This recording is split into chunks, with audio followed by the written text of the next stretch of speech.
자, 두 번째 영상 촬영해 볼게요. 두 번째 영상부터는 제가 에듀 클래스에 올려놓은 10주차 강의 슬라이드 이걸 이용해서 한번 진도 한번 나가 볼게요. 자, 그래서 10주차 강의 주제는 역선택 중에서도 이제 시그널링, 우리 신호 발송이라고 얘기하거든요. 자, 이 시그널링에 관해서 이제 제가 얘기를 할 건데, 자, 이 시그널링에 관해서 얘기하기 전에 일단 우리가 공부할 주제인 이 information asymmetries, 그러니까 정보의 비대칭성이죠. 여기에 관한 소개 좀 하고 나서 시그널링 한번 얘기해 볼게요. 자, 그래서 우리가 이제 지금까지 배운 게임 theory 2를 이용해 가지고 두 번째 파트인 정보경제학 이제 공부할 건데, 우리는 이 정보경제학에서 제일 중요한 주제인 정보의 비대칭성에 관해서 공부할 거예요. 근데 정보의 비대칭성을 가장 심플한 상황에서 공부할 건데요. 그거는 딱 두 명의 플레이어만 있는 거예요. 그래서 투 플레이어 게임에서 우리가 이 정보의 비대칭성을 공부할 건데요. 이 말은 결국에 무슨 말이냐면, 정보의 비대칭성이라는 건 무슨 말이냐면은 둘 중에 한 명은요, 다른 사람에 비해서 좀 더 많이 아니면 좀 더 잘, 한마디로 잘 알고 있는 사람이 있다는 거죠. 다른 사람에 비해서요. 그래서 한 명이 다른 사람에 비해서 더 잘 알 경우, 그래가지고 정보가 비대칭할 경우, 이럴 경우에 이렇게 비대칭한 정보가 각각의 플레이어들한테 과연 전략 선택에서 어떠한 영향을 주고 그 결과는 과연 어떻게 달라질지, 그거에 관해서 한번 알아볼게요. 자, 그래서 정보의 비대칭성은 거의 모든 이코노믹 인바이러먼트에 만연해 있어요. 자, 그래서 몇 가지 example만 제가 말씀드리면요. 일단 이 정보의 비대칭성은 다음과 같이 두 가지 형태를 띠게 돼요. 첫 번째는 adverse selection, 역선택. 두 번째는 moral hazard, 도덕적 해이요. 자, 역선택은 뭐냐면요. 이 정보의 비대칭성이 사전에, X한테, 이거 사전이라는 얘기거든요. 어떤 이 둘 간의 관계가 맺어지기 전부터 이미 정보의 비대칭성이 있는 상황을 얘기해요. 자, 그래서 예를 들면요. 기업과 그 기업에 지원하려고 해서 이제 인플로이가 되려는 그 사람과의 이제 생각을 해보면요. 인플로이 입장에선 자신의 스킬이 어느 정도인지 자신만이 알고 있죠. 계약을 맺기 전에요. 그래서 이 회사에 입사하기 전에 계약 상황을 생각해 보면요. 계약 단계에서 firm은 이 사람이 얼마만큼의 스킬을 갖고 있는지 모르죠. 하지만 인플로이는 알고 있죠. 한마디로 인플로이는 상대방보다 자신의 스킬에 관해서 좀 더 많은 정보를 갖고 있죠. firm 역시 좀 더 많은 정보를 갖고 있죠. 예를 들어서 이 사람이 자신의 기업과 얼마만큼의 매칭이 잘 되는 건지, 이 사람이 이 회사에서 얼마만큼의 커리어를 발전시킬 수 있고, 이런 거에 대해서는 인플로이 입장에서는 잘 모르죠. 아무래도 일하기 전이니까요. 그 회사의 근무 환경 같은 거야. 이런 거는 기업이 좀 더 많은 정보를 갖고 있는 상황이에요. price discrimination이요. 우리가 가격 차별 같은 거 생각해 보면요.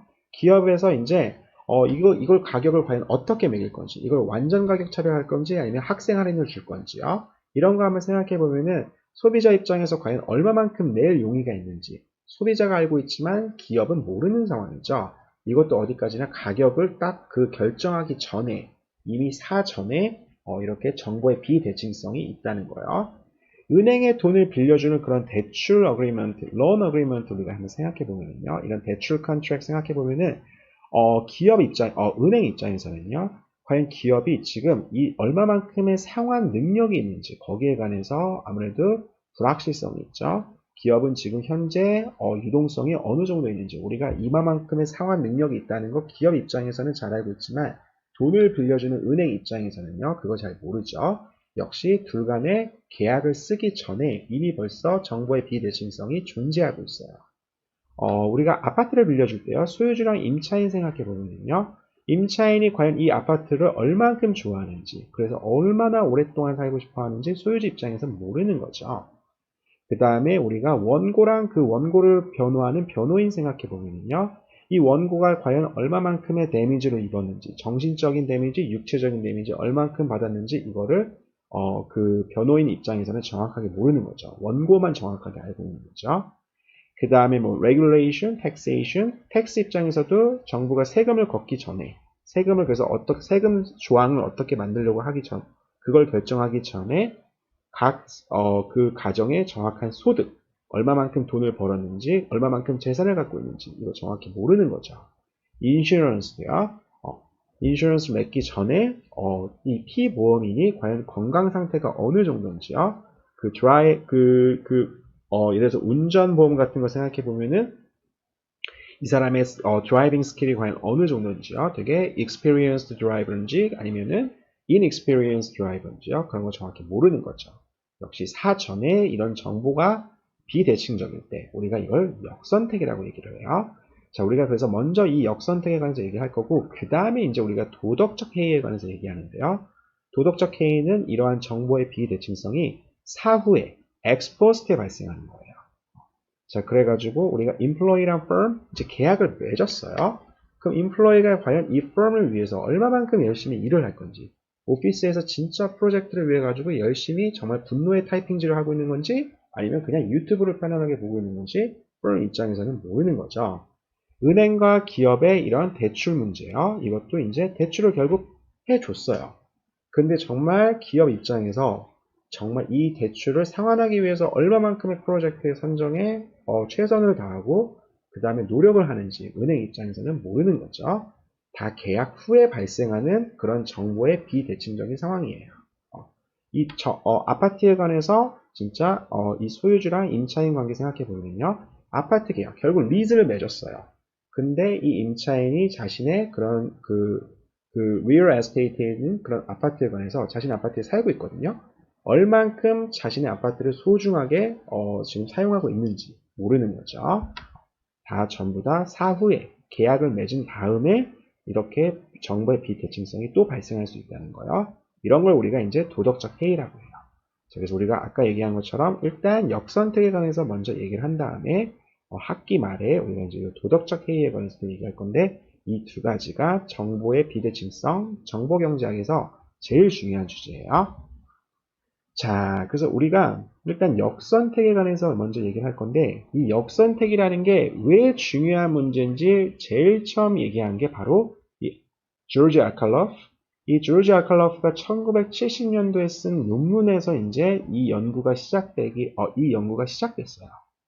그래서 우리가 그 후생경제학의 제 첫 번째 정리 한번 생각해 보면요. 여러 가지 가정이 만족하면 시장이 일단 기본적으로 효율적인 결과를 내놔요. 효율적인 자원 배분을 내놓는다는 거죠. 그 배분 중에 일단 기본적으로 인포메이션이 컴플리트 해야 된다는 그런 가정이 있어요. 그러니까 우리가 정말 직관적으로 생각해 봤을 때 만약 그 가정이 깨져버리면 정보가 비대칭적이라고 하면은요.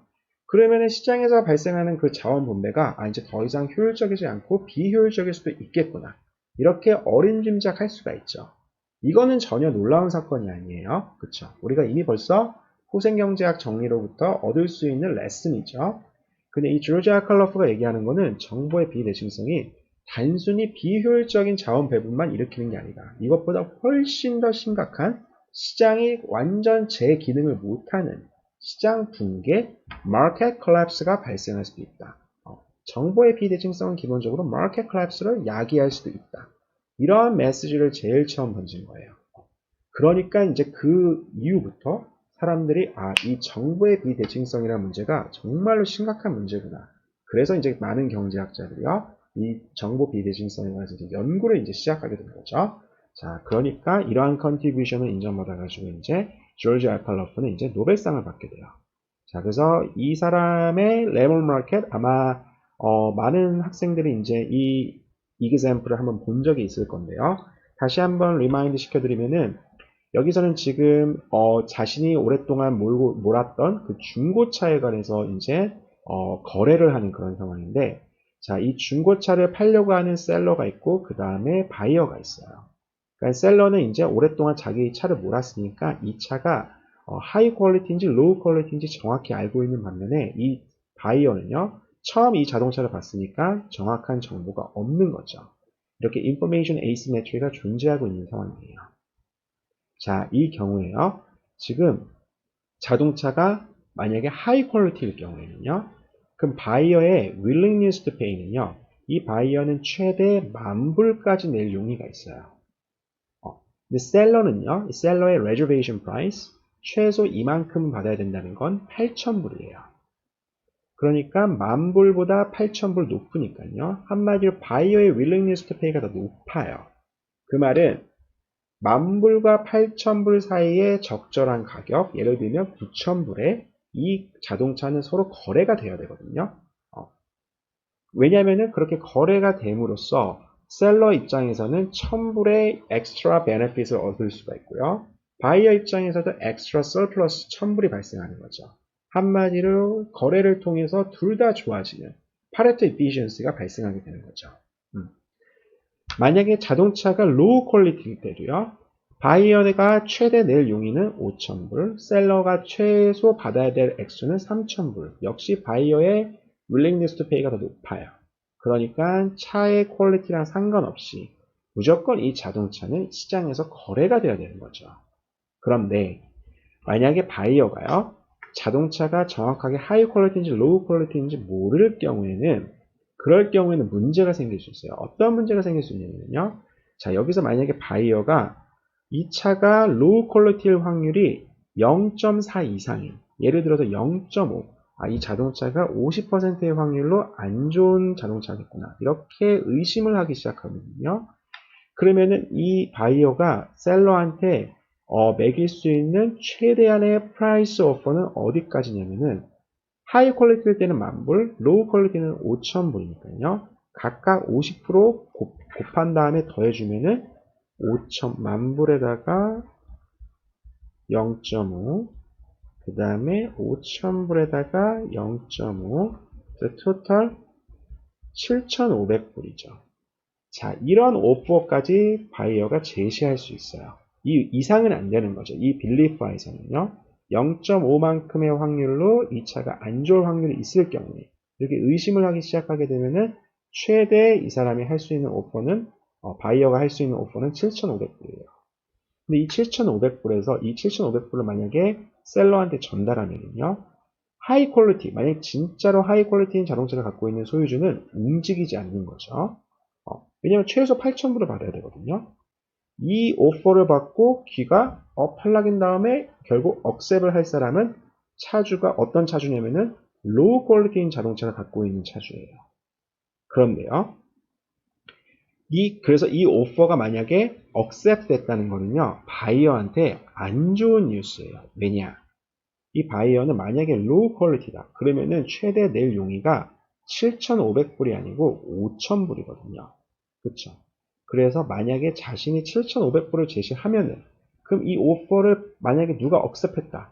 그럼 그거는 배드 뉴스라는 거죠. 왜냐? 안 좋은 차만 갖고 있는 셀러만 그 오퍼에 움직일 거기 때문에요. 그러니까 7,500불을 제시하지 않아요. 빌리프가 비록 5대5라 하더라도 이게 좋을 차일 가능성이 50%나 있어요. 그럼에도 불구하고 절대 7,500불까지 내지 않아요. 이걸 결국 오퍼를 낮추는 거죠. 6,000까지 낮출까요? 6,000까지 낮추면 결국 1,000불의 손해를 보게 되죠. 왜냐면 6,000불 낸다 하더라도 결국 움직이는 사람은 안 좋은 차를 갖고 있는 그런 차주거든요. 그러면은 5,000불밖에 낼 용의가 없으니까요. 어디까지 오퍼를 낮추냐면은 3,000까지 낮추는 거죠. 이 정말 안 좋은 차를 갖고 있는 차주의 레저베이션 프라이스까지 낮춰버리는 거죠. 그러니까 결국에는 이 로우 퀄리티인 차만 이 시장에서 거래가 되는 거예요. 일반적으로 시장이라는 중고차 시장이라는 걸 생각해 보면요.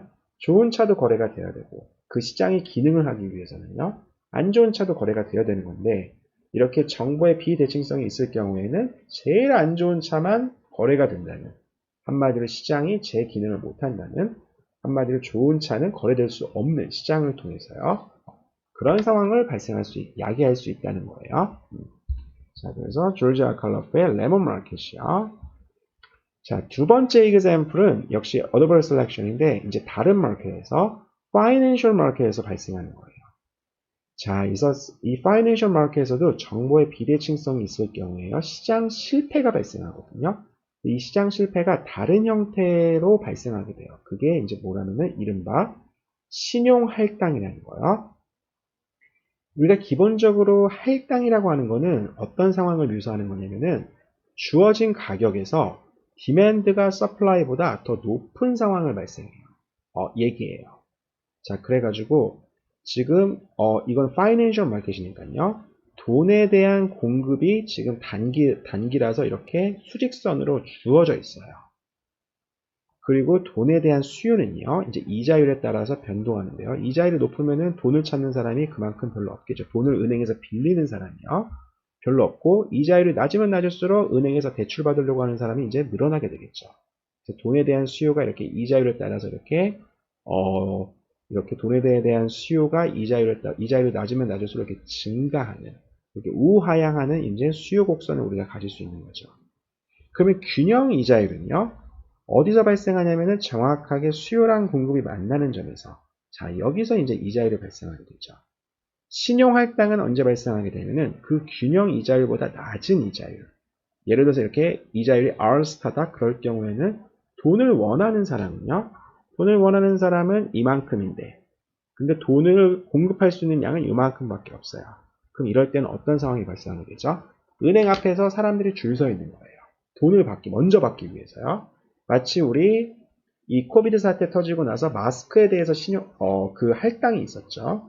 왜냐하면 마스크가 너무 부족하니까요. 사람들이 정부에서 2,000원이라는 가격에 1주당 예를 들어서 뭐 마스크 2매였나요? 이렇게 이제 할당제를 이제 실시한 적이 있었죠. 그럼에도 불구하고 사람들이 다 전부 다 못 사니까 제일 약국 시간 여는 거 맞춰가지고 이제 약국 앞에서 줄 서 있는 상황. 아마 여러분들 한국에 이번에 올해 초에 있었으면은 뉴스를 통해서 또는 직접적으로 이렇게 관찰할 기회가 있었을 거예요. 자, 원래 이런 상황이면은 이런 파이낸셜 마켓에서요, 은행이 사람 기다리게 하지 말고요, 이자율을 높여버리죠. 그래가지고 시장을 통해서 어디까지 이자율이 조정되냐면은 정확하게 수요랑 공급이 만나는 점까지요. 이렇게 이자율이 조정하는 게 은행이 해야 할 일이고 자연스럽게 시장을 통해서 발생하는 일인데, 은행이요, 정보의 비대칭성이 발생할 경우에는 이자율을 높이지가 않아요. 그래서 현행 이자율을 그대로 유지하는데요. 이 현행 이자율에서는 이 이자율보다 더 높은 그 이자율을 지불하고서라도 돈을 빌리려고 하는 사람이 있어요. 예를 들어서 지금 A 같은 위치에 존재하는 그런 기업 같은 거 생각해 보면요. 이 기업 같은 경우는 현행 이자율보다 더 높은 그런 이자율을 제시할 용의가 있거든요. 그렇죠? 근데 이런 사람이 돈을 못 받을 그런 가능성이 생긴다는 거죠. 신용 할당이 발생할 경우에는요. 자, 여기 뒤에 이제 슬라이드에 이게 왜 신용 할당이라는 게 균형에서 발생할 수 있는지요. 이걸 제일 처음 이 이론을 제시한 사람이 그 유명한 조 스티글리츠랑 이제 바이스라는 이 두 명의 경제학자가 이제 81년도에 쓴 논문이에요. 그래서 이 논문에서 기본적으로 신용 할당이라는 게 균형 상태로 발생할 수 있다는 거예요. 그건 무슨 말이냐면은 은행이 균형 이렇게 수요랑 공급을 맞추는 이런 이자율까지 그 이자율을 증가시키지 않고 현행 그거보다 낮게끔 계속 유지시킨다는 거죠. 그래서 신용할당이 계속 발생할 수 있다는 거죠. 균형 상태로. 이자율이 재조정되지 않고 인포메이션 에이시메트리가 존재할 경우에요. 자, 여기에 관해서 아이디어만 간단하게 말씀드리면은 일단 지금 주어진 이자율에서요. 만약에 이자율을 올려요. 신용할당이 발생했으니까 은행 입장에서 이자율을 올려요. 그러면은 두 가지 이펙트가 발생할 수 있는데요. 첫 번째 이펙트는 한마디로 돈이 그만큼 비싸지는 거니까요. 이자율이 높아졌다는 거는요. 그럼 은행 입장에서 돈을 빌려주는 은행 입장에서는 그만큼 많이 상환을 할 수 있으니까요. 더 높은 이자를 받고 돈을 빌려주는 거니까 은행 입장에서는 좋은 거죠. 그런데요.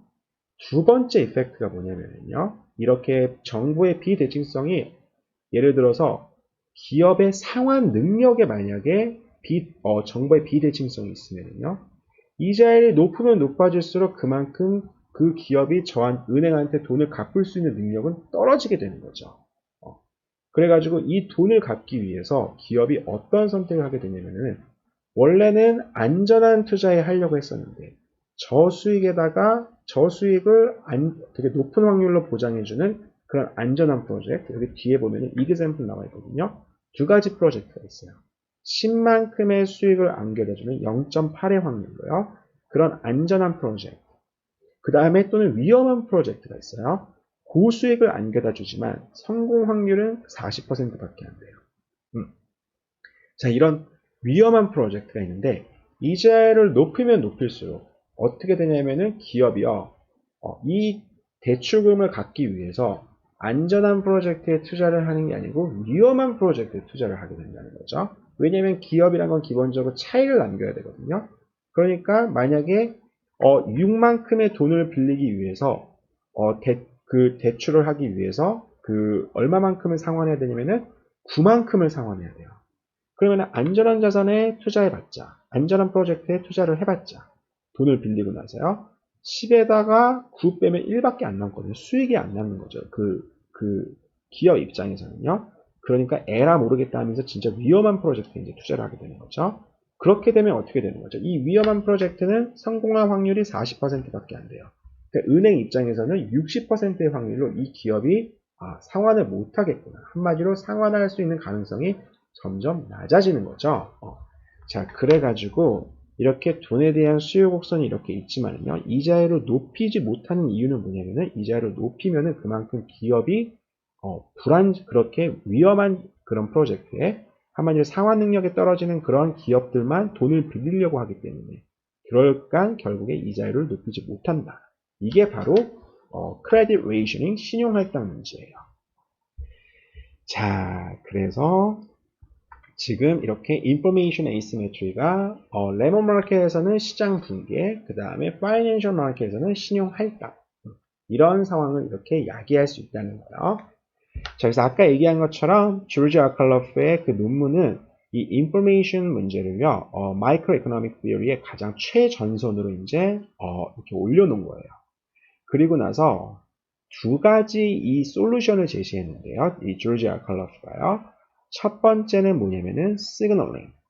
아까 얘기한 것처럼 신호 발송이요. 그 다음에 두 번째가 스크리닝, 선별이에요. 자, 그래서 이거를 좀 더 신호 발송과 선별의 역할을 우리가 좀 더 클리어하게 얘기하면요.